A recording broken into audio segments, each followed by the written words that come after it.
പാമ്പനാർ ശ്രീ സുബ്രഹ്മണ്യ സ്വാമി ക്ഷേത്രത്തിലെ പങ്കുനിയുത്ര മഹോത്സവത്തിന് തുടക്കമായി.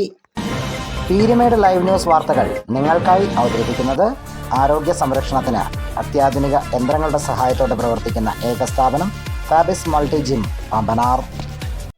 സേവിപ്പോർക്ക് ആനന്ദമൂർത്തിയായ മഹാദേവനും വെളിപ്പുറത്തമ്മയായ ശ്രീ പാർവതിയും വിഘ്നവിനായകനായ ഗണപതിയും എല്ലാ ചരാചരങ്ങളെയും നിയന്ത്രിക്കുന്ന നവഗ്രഹങ്ങളും സർവ്വദോഷങ്ങൾക്ക് നിവാരണം നൽകുന്ന നാഗരാജാവും നാഗയക്ഷിയും കാവലാൾ ബ്രഹ്മരക്ഷസും കുടികൊള്ളുന്ന പാമ്പനാർ ശ്രീ സുബ്രഹ്മണ്യ സ്വാമി ക്ഷേത്രത്തിലെ ഈ കൊല്ലത്തെ പങ്കുനിയുത്ര മഹോത്സവത്തിന് തുടക്കമായി.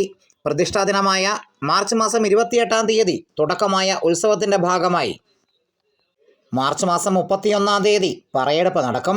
ക്ഷേത്ര സന്നിധാനത്തെ പറയെടുപ്പിന് ശേഷം ചിദംബരം NR എസ്റ്റേറ്റ് പഴയ പാമ്പ്രാർ വഴി കല്ലാർ സെൽവമാരിയമ്മൻ ക്ഷേത്രത്തിൽ എത്തിച്ചേരുന്ന പറയെടുപ്പ് പൂജാവിധികൾക്ക് ശേഷം വൈകുന്നേരം കല്ലാറിൽ നിന്നും പുറപ്പെട്ട് പാമ്പനാർ ക്ഷേത്ര സന്നിധിയിൽ എത്തിച്ചേരും.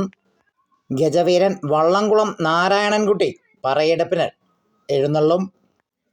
ഉത്രം നക്ഷത്രം 5-ാം ദിവസ തിരുവുത്സവത്തിൻ്റെ ഭാഗമായി പങ്കുനിയുത്ര മഹോത്സവത്തോടനുബന്ധിച്ച് ചിദംബരം ശ്രീ കുമാരിയമ്മൻ ക്ഷേത്രത്തിൽ നിന്നും പുറപ്പെടുന്ന താലപ്പൊലി ഘോഷയാത്രയും അനുബന്ധിച്ച് വിവിധ വാദ്യമേളങ്ങളുടെയും പൂക്കാവടിയുടെയും അകമ്പടിയോടെ ദേശം ചുറ്റി സന്നിധിയിൽ എത്തിച്ചേരും.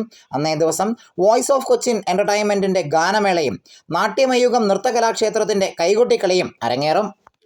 ചിത്രപാൽക്കുട മഹോത്സവത്തിൻ്റെ ഭാഗമായി റാണികോവിൽ ശ്രീ കൗമാരിയമ്മൻ ക്ഷേത്രത്തിൽ നിന്നും വാദ്യമേളങ്ങളുടെയും കാവടിയുടെയും അകമ്പടിയോടെ പുറപ്പെടുന്ന മഹാപാൽക്കുട ഘോഷയാത്ര ദേശം ചുറ്റി ക്ഷേത്രസന്നിധിയിൽ എത്തിച്ചേരുന്നതോടെ ഈ കൊല്ലത്തെ പങ്കുനിയുത്ര മഹോത്സവത്തിന് സമാപനമാകും. News bureau, Peermade live.